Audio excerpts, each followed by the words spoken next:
Hello there everybody, this is Alex from Hardcorian Guys, being my guide for Bayonetta on hard difficulty. Today we're doing Chapter 2, Vigrid, City of Deja Vu. And the first thing that we have to deal with when we first get here is fighting off Jean. This is the first Jean fight that we have to deal with. And real quick, I want to explain the best way I found to beat her in is to simply just dodge the fuck out of practically almost everything that she does.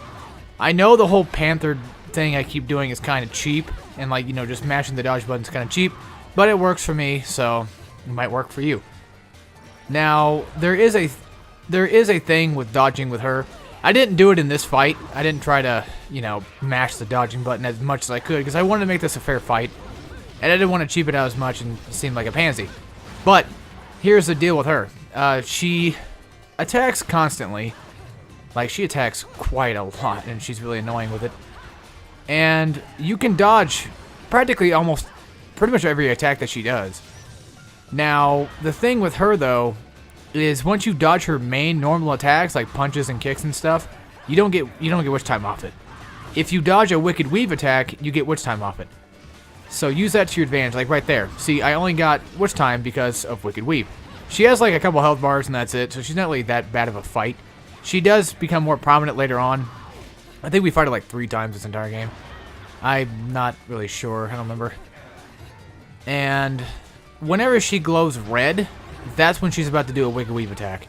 There are times where you get the option to do counter, and I typically just pass it up because I don't notice it. And by the time I notice it, it's like too late, and I'm already, you know, either dodging it or just getting hit by it. And it's like, okay, that was a waste of time, so fuck that. But if you get the option to actually counter her, do it, because you'll get a lot of damage off her that way. But my best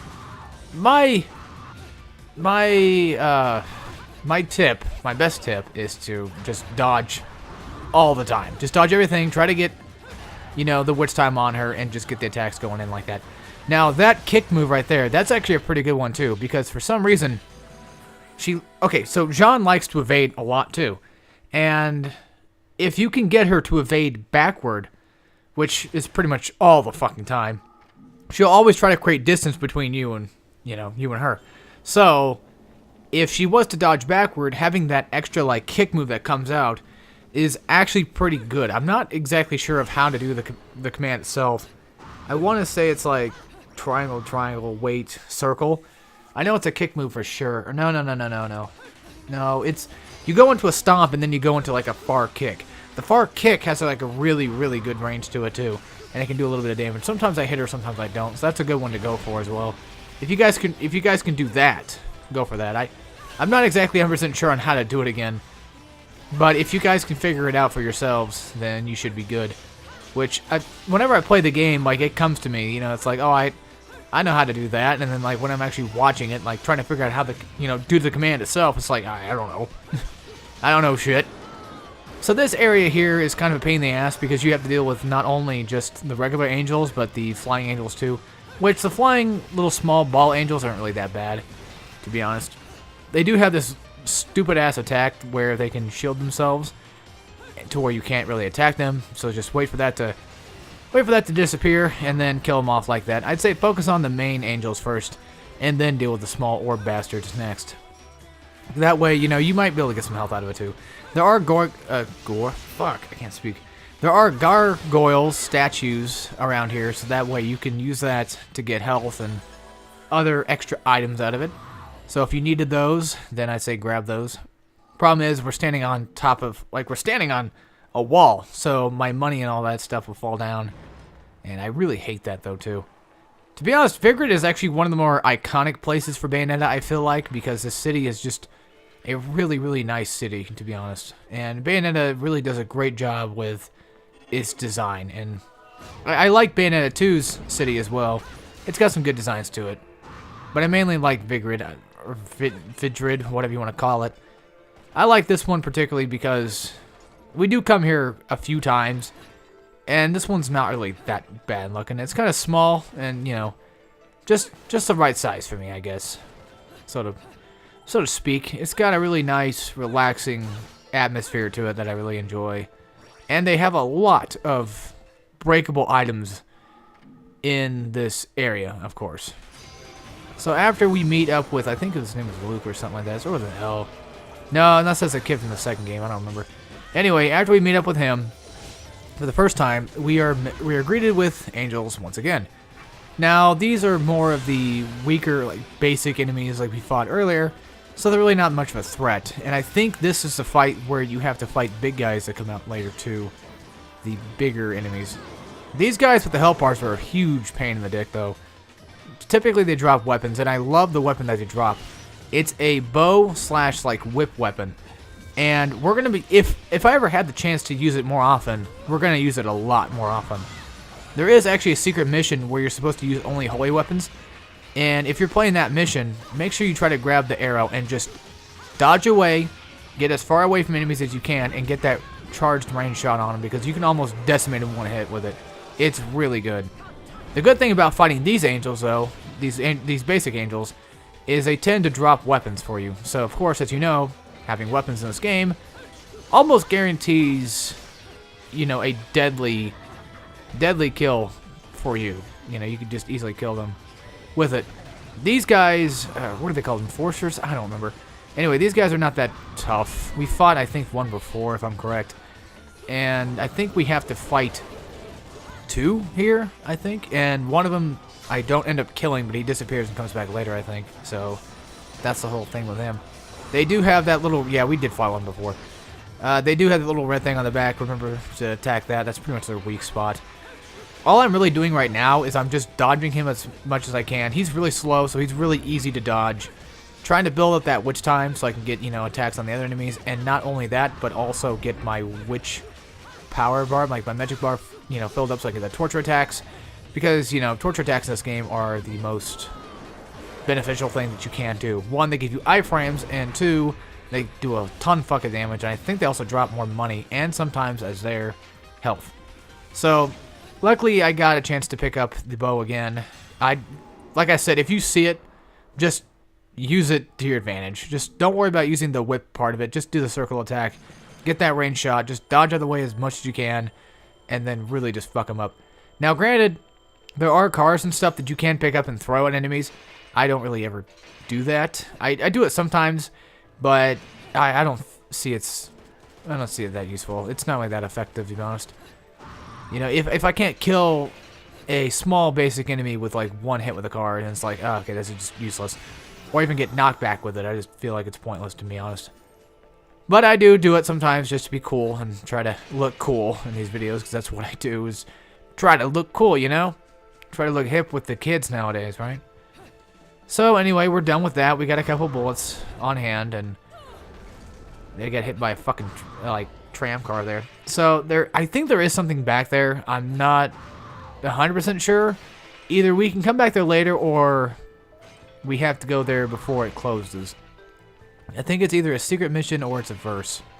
So regardless of what it is, there's something back there. But I'm only playing through the game as a, you know, sort of normal playthrough. Like, I'm not trying to go for all the upgrades, you know, in this playthrough. I'm not trying to worry about, you know, collecting things. If they come up, I'll do them. If I can't do them, then oh well. Oh, great, these guys. These guys are probably like the bane of my existence sometimes. Only when they come out and just really, you know, just cause more trouble. When there's already a group of enemies, you gotta fight these guys with them. Because these guys are a pain in the ass. Enchants are a pain in the asses. And there's a trick with them where you can knock them on the ground and then just completely destroy them that way. You can get them into a stun attack. Or you can get them into like a stun combo and then you can just fuck them up. They relatively don't have many attacks. They're only annoying because they just like to roll around and pretty much just evade half your shit. So, well, they're not really that good at evading. And plus I have the shotguns on, so if you do the hold triangle down, you can get that shotgun blast and do a fuck ton of damage to them. They're relatively weak, but like I said, they like to, you know, roll around and shit, so it makes them kind of a little bit more annoying to attack. But luckily this game has lock-on system, so I don't have to worry about that. And that's the best part. Alright. So clearly I've already gotten that chest before. If you get money out of a chest like that, then you pretty much got it before. That's a good way of telling that. For anybody who didn't know, there's that. So as you can see here, I did pick up the car just for the added effect of trying to pick it up. Now, whenever these guys start flaming like that, that's when you really want to dodge out of the way because they can do shit like this where they get you cornered up and just really piss me off. And there's that attack. I think it's... What is it? Oh, it's so tough to do. I don't know. I don't know the command off my head, but I know it exists, of course. Yeah, like I said, that ranged foot, like that vertical... No, I mean, that horizontal foot attack is really good. Really good, especially for pushing back enemies, too. And really good on John, so... If you can learn that, you pretty much... I wouldn't say you mastered Bayonetta, but you've definitely gotten John down pretty well, then. I would say, though. I would say. She's not as hard as I thought she would be in hard mode. She's probably going to be really tough in, like, Infinite Climax. Because I don't have Witch Time active, so I couldn't, like, Witch Time offer things. So I'd have to literally fight her, you know, one-on-one and try to go for those cheap hits the best I can. Now we're going to have to fight 2 of these guys, and again, they're still relatively not that tough. The bigger the enemy, usually they're not really that bad. Now, there are bosses that do cause trouble, and they're typically big. It's just these big basic enemies, like the enemies that you fight naturally, they're really not that bad. I actually like these enemies. They're probably one of my favorite enemies in the game, only because I like the big Juggernaut enemies. I like fighting big Juggernauts for some reason. I like taking them down and feeling like I did a good job, you know? And then when you get these really great dodges on them, you know, you're like, damn, I did that. And that's just cool to me. Of course, when you get grabbed, you can easily just, you know, counter hit with them and barely do any fucking damage, it looked like. Because I guess that one was supposed to be Climax, that's why. That makes sense. I really hate that, though. Like, there are times where you can kill a sort of mini-boss without having to finish it off with the Climax. Like I do in a future video with one of, like, the snake enemies that come out. The first time you fight them, you have to use... You got to Climax it. But then, like, the second one, I just shot, you know, off in the distance and killed him that way, so it wasn't really too bad of a deal. I don't know. Climaxes are cooler. They're cool and stuff. They give you more money, so it's like, you know, you might as well do it. I just wish you could have the option of not having to do it, you know? Unless it's for, like, a boss or something, which I think is pretty cool. Very cinematic, and I like that. But I wish for enemies like that, you didn't have to worry about it. Like, if you could have the option, you could be like, well, I just want to kill them and go and just not worry about this. Or you could just, you know, Climax, get that extra money for it because you spent the time doing it. That'd be nice. So I guess it does open up back up again. And I do go inside. So this is where one of the secret missions is at. And I don't remember exactly which one it was, but I fucked it up, so I just stopped doing it. This video was, I think, probably like 30 minutes long until I cut it into like 18 minutes now. Because I spent so much time in that stupid secret mission just trying to do it. I don't remember what one it was, though. I couldn't do it regardless. I'll say that. If I can do it, I'll probably show it off. And that's what I was trying to do. Like, I was trying to beat it just so I can show it off. Like, hey, look, guys, this is how you beat it. But I couldn't, so. I'm not that kind of guide person yet. More than likely, probably never will be. But we'll see. I'm just here to basically play these games on hard. Give you guys the best strategies that I've found. And then hopefully I can help you guys that way. I don't know. Again, most of my stuff is kind of visual because the way I try to, you know, guide through with my commentary doesn't really always succeed very well. I don't think. Now, granted, once we get to, like, you know, really hard games later on, especially like with Ninja Gaiden, if I ever get the chance to do it, then that one I'm going to try to commentate a lot more on if I ever came to doing it or not. We'll see. So the first thing that happens here is we have these bitches again to deal with, and of course this is when I finally get to show off the whole torture attack and then into a charged attack, sword attack, and it basically is an insta-kill. If you already have the witch, like if you already have your, what do you call it, just let's just say magic, if you already have your magic up by then, which you probably could, because considering the fact that there's so many things that you can break in this area, in this city, you probably would end up having it most of the time. That's a really, really, really good advantage to getting those bitches down just flat, you know, just get a torture attack, get that charge attack going, and then they're just done. It's like an instant kill pretty much. There's nothing they can do about it, and the amount of time that you can spend charging up, they're pretty much trying to get out of, you know, that stun state that they were just in. Like, you know, trying to get back off the ground and all that, and get back on their feet. By the time they do, you already kill them. And I love that. I love that. I love how quick this game is, and I love how rewarding this game is for being quick too. That's the thing that Platinum Games does. Like, they want people to enjoy their games, of course. You know, what game developer wouldn't want that? It's just, this is not a bad thing. I'm just saying, like, they give a risk-reward system for those that try to do try to do better and try to do things harder. And I like that. I enjoy that about them.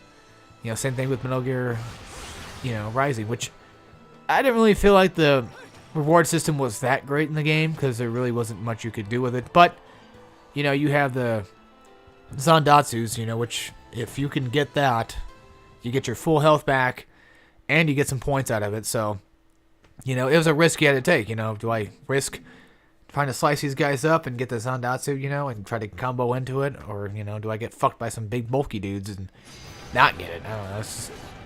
It's just Platinum, and I love them for what they do.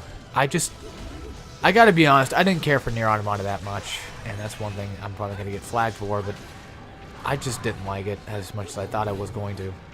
You know, the trailers look cool and all that, and I played the game, and I'm just like, this is kind of overrated, and just, I don't know. Just doesn't look that good to me. Now, this fight here is a pain in the ass, because there are times where I feel like I dodge it, like right there, and I don't get witch time off it for no reason. I don't know if it's because the game just says, no, fuck you, no witch time for you, because that's pointless, or if you have to do it at the peak of an attack, meaning, like, if he was to attack me with the front of his head, which he's basically doing, if I dodge, you know, when he's attacking, and I dodge him from the side of his head, I probably won't get it, but if I dodge from the front, I might get it, I don't know. It's just a very weird fight, and especially when the camera zooms out like this, it makes it much harder to tell what's going on, and I hate that. Then you have the other head that decides to come out and attack you. This is when it gets really bad right here. So I decided to go ahead and make some ingredients just in case.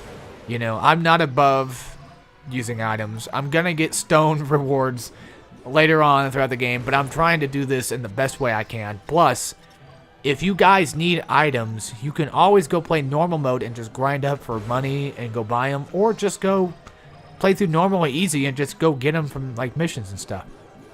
Come back, play hard again, you know, you're refreshed, you're good to go. That's one thing you could do, but I'm going through it as if I never do that, which I don't. I don't know, I just feel like it fucks up my game. It's just some weird mental thing I have where if I go back and do something, like, off-screen, I'm afraid I fuck up the entire guide, you know? And I don't want to be that guy that does it. This part right here, I think, has a quick time event, so make sure you be careful of that. You gotta press square right there. It's stupid with the quick time events because they come out at the most random of times, I feel like. You know, I don't mind these kinds of quick time events where, you know, you have to, you know, rotate the controller or whatever. Just do climax. Like, you kind of know that they're coming. I just don't like those jumping ones. Those ones that just come straight out of nowhere. They're like, oh, you got to do this. Especially the one with the gun. We have to, you know, spin around and shoot multiple times. So there's that. There's Chapter 2. It's finally done. I did use an item, so I got, you know, degraded for that. I lost a lot of damage. But hey, I got, what, a bronze? That's good enough. All right, anyway, guys, I'll see y'all next time. So take care, everybody.